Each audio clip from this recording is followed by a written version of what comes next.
Hello sir, मैं जेन 2026 attempt दिया हूं और मेरा फर्स्ट अटेम्प्ट ही था, पर lack of revision, lack of confidence और लैक ऑफ प्रैक्टिस के कारण मेरी इस अटेम्प्ट क्लियर नहीं होगा, मुझे पता है। सर अब मई 2026 में जो जो कमी पहले था उसको ठीक करूंगागी, पर सर बहुत डिमोटिवेट फील हो रहा है। मेरे पापा बहुत अपसेट हैं। उनका मानना है कि फाउंडेशन फर्स्ट अटेम्प्ट पे क्लियर नहीं हो पाया तो इंटर में क्या ही होगा, दिक्कत होगा। सर अब कैसे पढ़ूं, कैसे मोटिवेट हूं, वो समझ नहीं आ रहा है। बहुत डिमोटिवेट फील हो रहा है सर। ऐसे कई सारे मैसेजेस बच्चों के मुझ तक पहुंचे हैं। ये इंस्टाग्राम के माध्यम से ही एक बच्चे का ये स्क्रीनशॉट मैंने आपके सामने यहां पे रखा है। कुछ चीजें मैंने यहां से हाइड कर रखी हैं, बट यहां पर इस बच्चे के इस मैसेज को देखकर क्या लगता है कि कहीं ना कहीं स्टूडेंट को अपनी गलती का एहसास है। हाँ जी, कि मैंने रिवीजन इतनी ज्यादा नहीं करी थी, प्रैक्टिस मैंने इतनी ज्यादा नहीं करी थी, जिस वजह से मेरा स्कोर जो आना चाहिए था मैं शायद वहां तक नहीं पहुंच पाऊंगा, नहीं पहुंच पाऊंगा। सही बात है। और जो हम सीए स्टूडेंट्स को फेस करना पड़ता है, जो बातें हमको सुननी पड़ती हैं अपने फैमिली मेंबर्स से और समाज के भी बहुत सारे लोगों से। देखो हम कहीं ना कहीं देखो शक भरी निगाहों से तो फिर हम देखे जाते हैं ना यार कि भाई अगर फाउंडेशन ही अगर तेरे से अगर नहीं निकल पा रहा है तो इंटर कैसे निकलेगा, जैसे जैसे निकल भी गया फाइनल कैसे निकलेगा।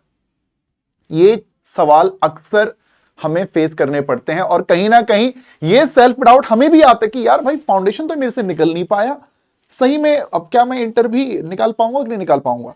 तो देखो एक बहुत ही ऑनेस्टली, ईमानदारी से भाई मैं आप सभी को कहूंगा कि देखो यार कहीं ना कहीं फाउंडेशन का ये अटेम्प्ट देकर ना आपको ये पता चल गया होगा कि यार ये प्रोफेशन मेरे लायक है या नहीं है। अगर ये प्रोफेशन आपके लायक नहीं है तो कहीं ना कहीं चारों ही सब्जेक्ट्स को पढ़ते टाइम आप लोगों को हमेशा बहुत ही बुरा लगा होगा, मजा नहीं आया होगा। एक खुद से जो किक आती है ना कि अंदर से हाँ यार मैं इस चीज को पढ़ूं, सीखने की इच्छा, मेरा इंटरेस्ट है। हाँ चीजें मुश्किल होती हैं बट मुश्किल चीजों को करते टाइम भी इंटरेस्ट आता है। वो अगर आप लोगों को वो किक अगर नहीं मिल रही थी तो इसका मतलब तो क्या है कि बिल्कुल आपके लिए ये सीए प्रोफेशन नहीं बना है। लेकिन आपको अकाउंटेंसी करना इंटरेस्टिंग लगता है, आपको इकोनॉमिक्स पढ़ने में मजा आता था, आपको लॉ करने में अच्छा लगा करता था, क्यूए आप लोग एंजॉय किया करते थे। ठीक है, चीजें मुश्किल, देखो मुश्किल होती हैं चीजें, वो मैं मानता हूं, बट चीजें सीखने की जिज्ञासा होती है। तो ये चीज कहीं ना कहीं अगर आप लोगों को फील होती थी कि हाँ यार इंटरेस्ट तो है, सीखने की इच्छा है, मेरी चीज मुश्किल है बट मैं सीखना चाहता हूं, बट हाँ लैक ऑफ प्रैक्टिस की वजह से, कंसंट्रेशन की कमी की वजह से जो है आप उन चीजों को पढ़ नहीं पाए, सीख नहीं पाए। बट हां आप ये कहते कि हां मुझे अगर एक मौका और मिले तो मैं इन चीजों को अच्छे से सीखूंगा और मैं बढ़िया करूंगा। और गाइज अगर आपको ऐसा लगता है तो मैं कहूंगा कि हां ऐसा नहीं है कि सीए प्रोफेशन आपके लिए नहीं बना है, बस टाइम अच्छा नहीं था, हालात अच्छे नहीं थे, इस वजह से मे भी हो सकता है कि हम जनवरी अटेम्प्ट हम नहीं निकाल पाएंगे, हम शायद नहीं निकाल पाएंगे। तो ऐसे में अब आपके मन में फिर यह सवाल आना चाहिए कि सर फाउंडेशन ही नहीं निकल पाया। तो भाई मैं ये बोलूंगा जीवन में ना यार फेलियर बहुत लोगों को मिलते हैं, बहुत लोगों को फेलियर मिला करते हैं। हमारे कितने सारे क्रिकेटर हैं, हमारे कितने सारे एक्टर्स हैं जो अपने पहले पहले ही मैच में, अपने पहले पहले मूवीज में वो लोग फ्लॉप हो जाते हैं, बट इसका मतलब ये नहीं कि वो लोग बाद में हिट नहीं होते यार। भाई अगर घोड़े को भी एक लंबी छलांग अगर मारनी होती है या फिर लंबा अगर हमको अगर जाना है ना तो कभी कभी कुछ कदम हमको पीछे भी लेने पड़ते हैं यार। और इस चीज को बेटा आप इसी प्रकार से लीजिए कि हां हम एक अटेम्प्ट में भी हो सकता है हम रह जाएं, बट इसको हम एक एक्सपीरियंस के तौर पर लेकर हम लोग आगे बढ़ें। और मुझे लगता है कि अगर आपको अपनी गलतियों का एहसास भी हो तो उन गलतियों के ऊपर हम काम करेंगे, सेम मिस्टेक्स को हम दोबारा रिपीट नहीं करेंगे और इस बार दिन रात एक कर देंगे और हम फाउंडेशन को हम लोग क्लियर करेंगे। भाई लोग मुश्किल नहीं है, अगर आप मेहनत करेंगे हो जाता है।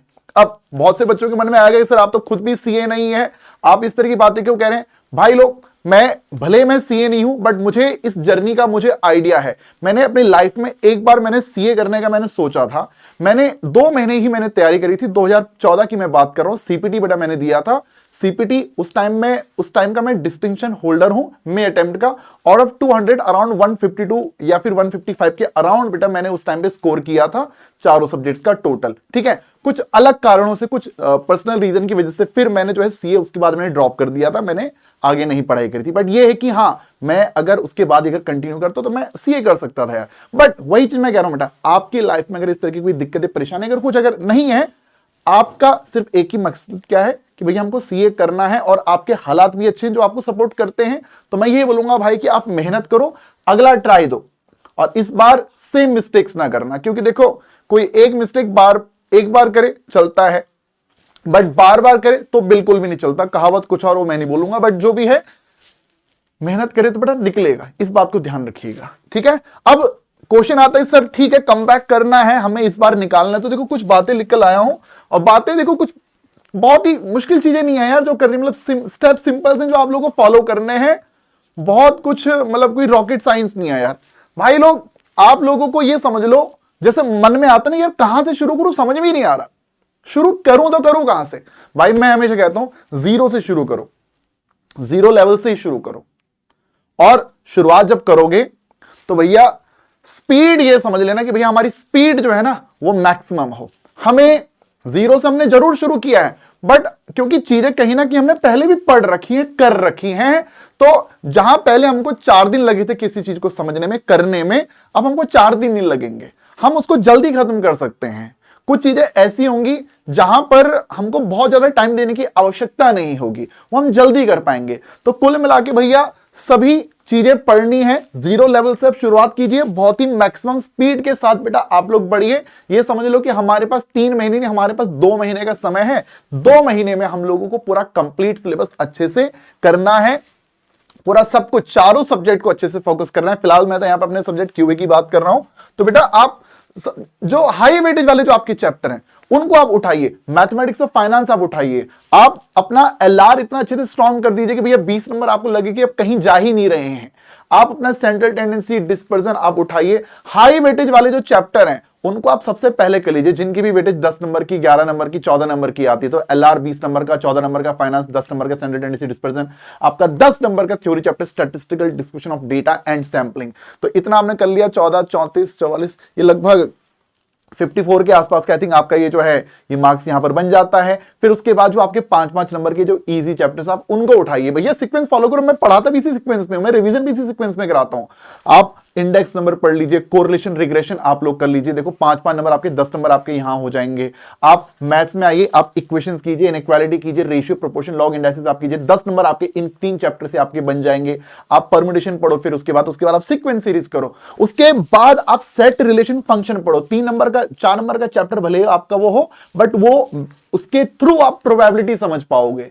तो सेट रिलेशन फंक्शन के बाद आप प्रोबेबिलिटी करो, देन थ्योरेटिकल डिस्ट्रीब्यूशन करो, देन उसके बाद आप कैलकुलस की तरफ भी जाओ, है ना। तो ये आप कीजिए, और स्पीड में भैया, पूरी स्पीड में एकदम बढ़िया से। बच्चे कहते हैं सर कि सर पढ़ाई करे कहां से। भाई लोग, मैं पिछले बार भी मैंने स्ट्रेटजी में बताया था, मैं हर बार बच्चों को लाइव सेशन के थ्रू बताता हूं, मैं अपने बच्चों को पेड बैचेस में बताता हूं कि जब भी आप लोग एक बार मुझसे कोई चैप्टर पढ़ चुके हैं, उसके बाद आप लोग अपने सीए वाला चैनल पे आओ, और मेरे जितने भी वन शॉट्स हैं उन वन शॉट की हेल्प आप लो। अगर कोई वन शॉट 2.0 में है और उसका 3.0 में भी उसका वर्जन अवेलेबल है, तो याद रखिएगा पहली प्रायोरिटी आप इसको देना। आप 3.0 के थ्रू बेटा आप जो है उस चैप्टर को पढ़ना। ये मत सोचना कि वहां आपने किसी चैप्टर को 6 घंटे में निपटा दिया, तो यहां आपने 8 घंटे में निपटाया है। यहां अगर मैंने 8 घंटे लगाए हैं तो ऑब्वियसली उसमें कुछ एक्स्ट्रा है बेटा, ठीक है। आपको चाणक्य 3.0 के अंदर बेटा आपको मेरे सब चैप्टर, बड़े चैप्टर आपको देखने को मिल जाएंगे। कुछ चैप्टर आपको चाणक्य 2.0 के अंदर देखने को मिलेंगे। जो 3.0 में नहीं है वो भी बेटा मैं 1-2 महीने में वो इसके अंदर ले आऊंगा।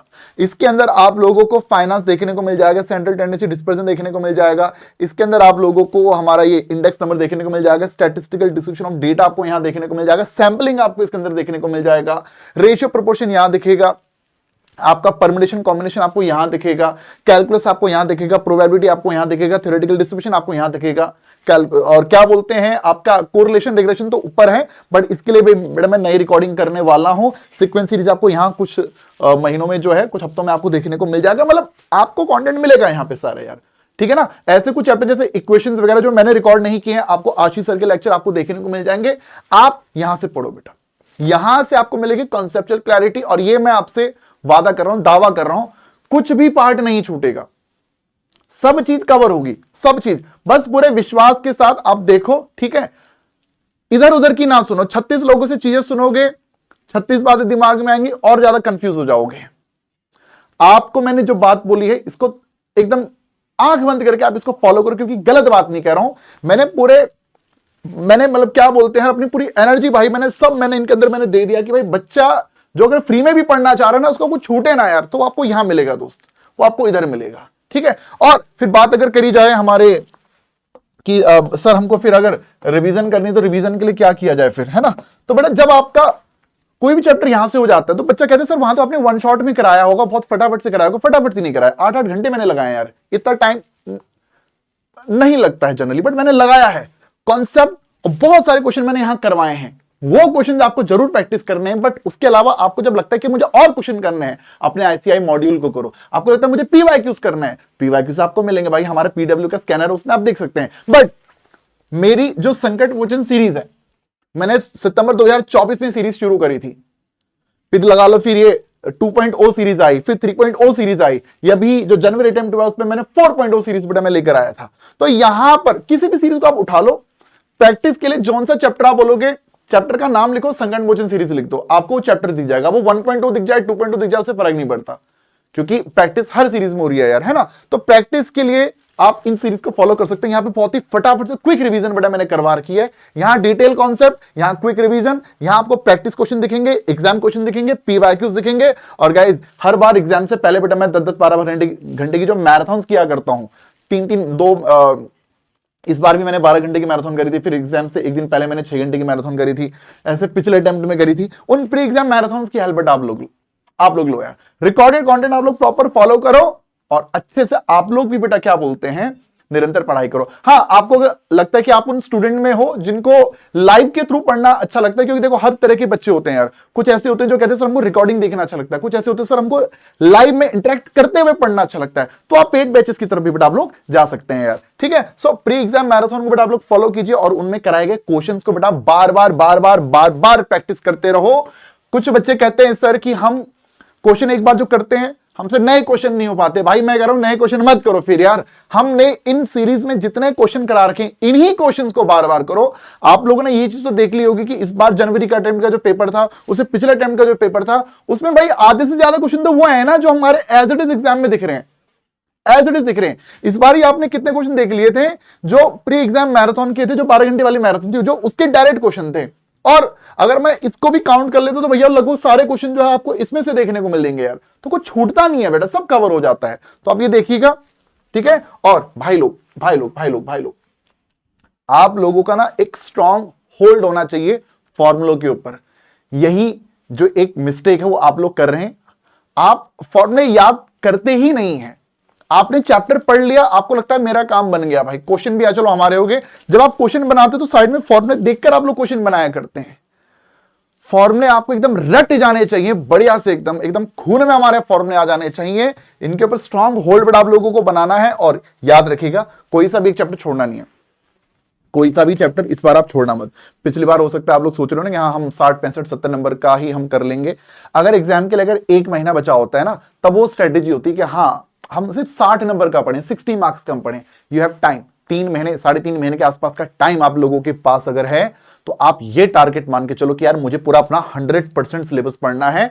हाँ, नॉन मैथ्स वाले बच्चे हो सकते हैं आप कैलकुलस को आप छोड़ सकते हैं।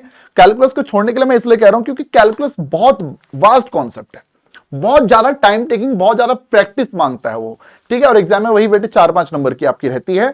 आप पढ़ जरूर लेना, वन शॉट आपको दिख जाएगा जो मैंने ऑलरेडी बना रखा है, पढ़ जरूर लेना, ठीक है। क्योंकि कई बार यहां से भी आपको बहुत ही सिंपल से, बहुत ही बेसिक से क्वेश्चन दिख जाते हैं। अगर आपको लगे कि आपके पास टाइम है, अदरवाइज नहीं है तो ठीक है, आप एक इस चैप्टर को छोड़ सकते हैं, बाकी थ्योरेटिकल को मत छोड़ना। इस बार आप लोगों ने देख लिया कि थ्योरेटिकल से कैसा मजाक हुआ यार, 2 क्वेश्चन सिर्फ डायरेक्ट और मीन फाइंड करने के क्वेश्चन थ्योरेटिकल डिस्ट्रीब्यूशन से एग्जाम में आए हैं दोस्त। डायरेक्ट क्वेश्चन, सीधा फॉर्मूला लगाना था n/p, उसमें और कुछ नहीं करना था यार। वो 2 क्वेश्चन आए थे यार, फॉर्मूला बेस्ड क्वेश्चन। वो theoretical distribution totally formula based chapter है, यानी अगर किस्मत जब हमारी अच्छी होती तो एकदम आसान क्वेश्चन भी आ जाता है एकदम मुश्किल चैप्टर से। उसमें याद करने की बातें हैं, याद आप कर लेंगे, फिल्मों के गाने, फिल्मों के डायलॉग हम सब याद कर लेते हैं।